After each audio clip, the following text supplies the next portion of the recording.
का simple education में मैं हूं राजेंद्र कुमार।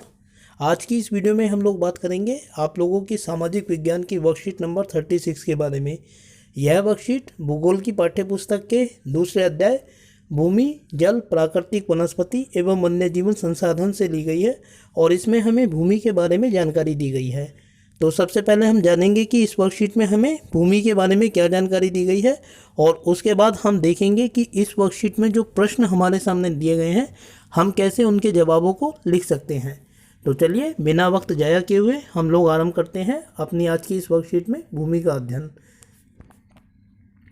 भूमि सबसे महत्वपूर्ण प्राकृतिक संसाधनों में से एक है। यह पृथ्वी की सतह के कुल क्षेत्रफल का लगभग 30% हिस्सा है और इस छोटे से प्रतिशत के सभी हिस्से रहने योग्य नहीं है। दुनिया के विभिन्न हिस्सों में आबादी का असमान वितरण मुख्य रूप से भूमि और जलवायु की विभिन्न विशेषताओं के कारण है। बीहड़ स्थलाकृति, पहाड़ों की खड़ी ढलान, जल जमाव के लिए अति संवेदनशील निचले इलाके, रेगिस्तानी इलाके, घने जंगल वाले इलाके आमतौर पर कम आबादी वाले या निर्जन हैं। मैदान और नदी घाटियाँ कृषि के लिए उपयुक्त भूमि प्रदान करते हैं। इसके बाद इस बॉक्स में जानकारी दी गई है बच्चों कि क्या आप जानते हैं विश्व की 90% जनसंख्या भूमि क्षेत्र के 30% भाग पर ही रहती है। शेष 70% भूमि पर या तो विरल जनसंख्या है या यह निर्जन है। भूमि का उपयोग विभिन्न उद्देश्यों जैसे कृषि, वानिकी, खनन, भवन निर्माण, सड़कों और उद्योगों की स्थापना के लिए किया जाता है। इसे आमतौर पर भूमि उपयोग कहा जाता है। भूमि का उपयोग भौतिक कारकों जैसे स्थलाकृति, मिट्टी, जलवायु, खनिज और पानी की उपलब्धता से संबंधित होता है। जनसंख्या और प्रौद्योगिकी जैसे मानवीय कारकों में भूमि उपयोग पैटर्न के महत्वपूर्ण निर्धारक हैं। भूमि को स्वामित्व के आधार पर निजी भूमि और सामुदायिक भूमि के रूप में भी वर्गीकृत किया जा सकता है। निजी भूमि व्यक्तियों के स्वामित्व में है जबकि सामुदायिक भूमि आम समुदाय के लिए चारा, फल, नट या औषधीय जड़ी बूटियों के संग्रह के रूप में उपयोग की जाती है। इन सामुदायिक भूमियों को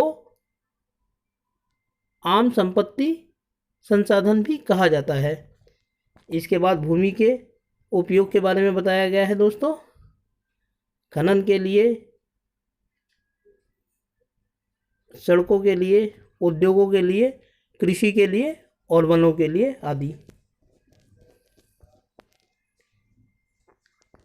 लोग और उनकी मांग बढ़ रही है लेकिन भूमि की उपलब्धता सीमित है। भूमि की गुणवत्ता भी जगह जगह भिन्न होती है। लोगों ने वाणिज्यिक क्षेत्रों के निर्माण, शहरी क्षेत्रों में आवास परिसरों और ग्रामीण क्षेत्रों में ही कृषि भूमि के विस्तार के लिए आम भूमि का अतिक्रमण करना शुरू कर दिया है। आज भूमि उपयोग पैटर्न के व्यापक परिवर्तन भी हमारे समाज में सांस्कृतिक परिवर्तनों को दर्शाते हैं। कृषि और निर्माण गतिविधियों के विस्तार के कारण भूमि का क्षरण, भूस्खलन, मिट्टी का कटाव, मरुस्थलीय पर्यावरण के लिए बड़ा कारण है। भूमि संरक्षण अर्थात हम भूमि को कैसे बचाकर रख सकते हैं।